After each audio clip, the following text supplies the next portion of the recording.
Wala yung rigging of bids kasi lahat ng bibilhin ngayon sa gobyerno, tinitignan ko. Hindi naman ako pakialamero.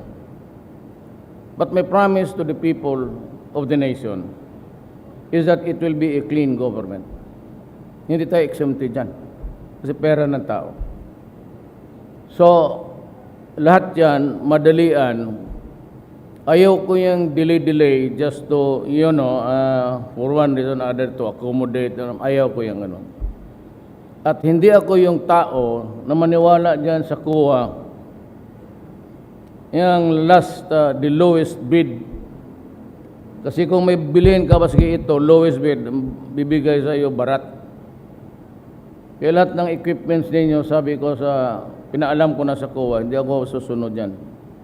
Mag-aaway tayo dyan. Kasi yung lowest bid is the source of the corruption. Pahabulan ng presyo. So, ipababaan mong presyo mo. Yung iba nagpapabili ng 100. Ipabili ito ng 20. Di ang bilhin mo sa akin yung made in, alam mo na. Huwag muna ngayon kasi may alitan tayo.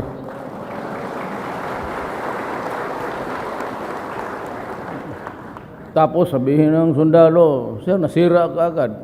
Kaya yung mga jeep ng polis. Tingnan mo yung binili nila na wala na. It will be strictly in accordance with the law and I want it fast.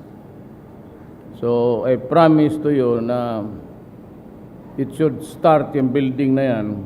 So 2 months from now at yung equipments ninyo, yung state of the art, bahala na mahal. Basta ayaw ko yung gagamitin na sisira.